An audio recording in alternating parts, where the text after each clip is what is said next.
This time I'm walking to New Orleans. Back to the All Things Local show.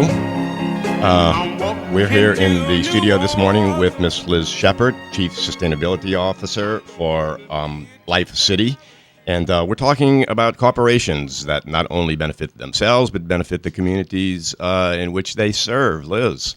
All right, so there's no better way to understand this concept than through real examples of businesses on the ground doing this every day. So next we're going to talk to three amazing organizations and learn about what they do to make money and do good here in Louisiana. And first up is Demetria Christo, who is the founder and owner of EcoUrban, which is an amazing landscaping company here in New Orleans and has won several awards in the Green Games competition over the years, and we're really proud to work with her. So Demetria, tell us a little bit about what you do.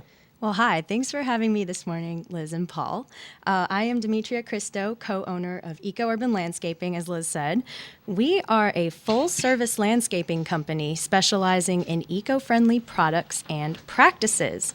We founded EcoUrban to revitalize our urban environmental ecosystem. So not just the business ecosystem that Liz is talking about, but our environmental ecosystem.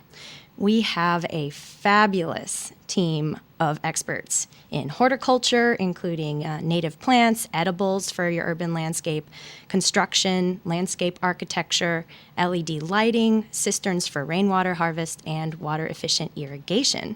In addition to landscaping, EcoUrban sells premium bulk soil, often to schools and community gardens. And we also offer bobcat services for residential and commercial grading. And we sell compost barrels. So we like to think of ourselves as the one-stop shop for all your landscaping needs. And not only do we help add value to your home, but we help revitalize our urban ecology 1 yard at a time. That's amazing. Thanks so much for being on the show today. And so what led you to start EcoUrban? How did the company get started? Well, I have a degree in biology and ecology, and many years of experience in conservation science. But I found myself extremely frustrated by always studying problems with our environment, and I prefer to create solutions. So my business partner, Travis Cleaver, and I, we've been friends for a decade. And at the time, I would say about 7 years ago, we took a permaculture class together. And at the time, Travis was a foreman at a landscaping company. He already had a significant background in architecture. And once we took this permaculture certification course, we realized that landscaping could be our mechanism, our vehicle to create sustainability here in New Orleans. And that's how EcoUrban was born.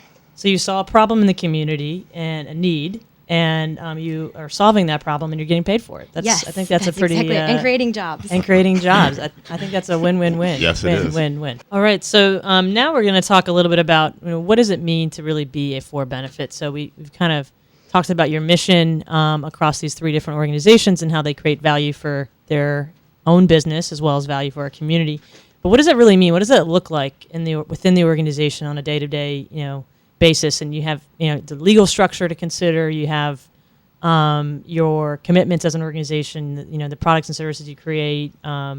Employee management. All of these different things, and even reporting and certifications and other ways that you can continue to measure and market that benefit that you're creating. So I guess I'd like to ask all of our guests today, what does it mean to be a for-benefit organization to you, and how do you ensure that you are creating that benefit to our community? And so we'll start with Demetria EcoUrban.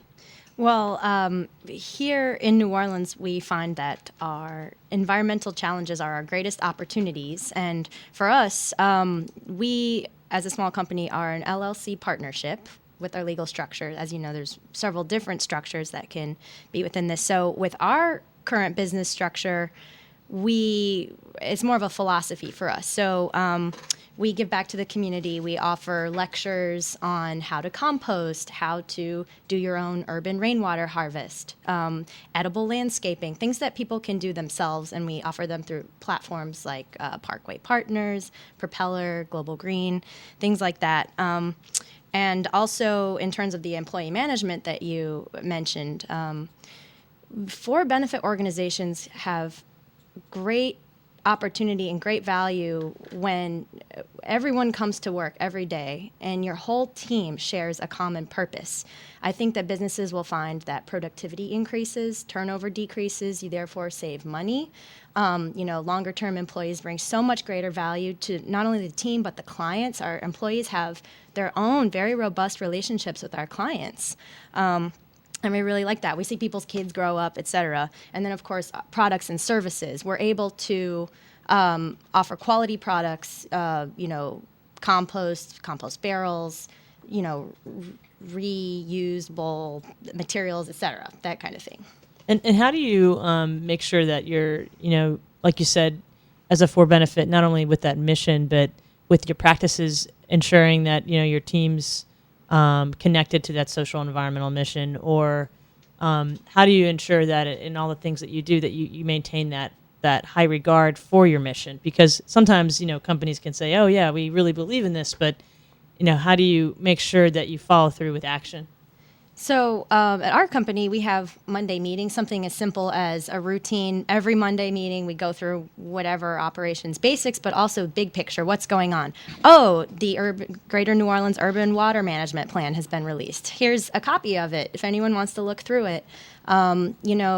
Hey, look what we found. Oh my gosh, there's a notice about the citrus psyllid coming through.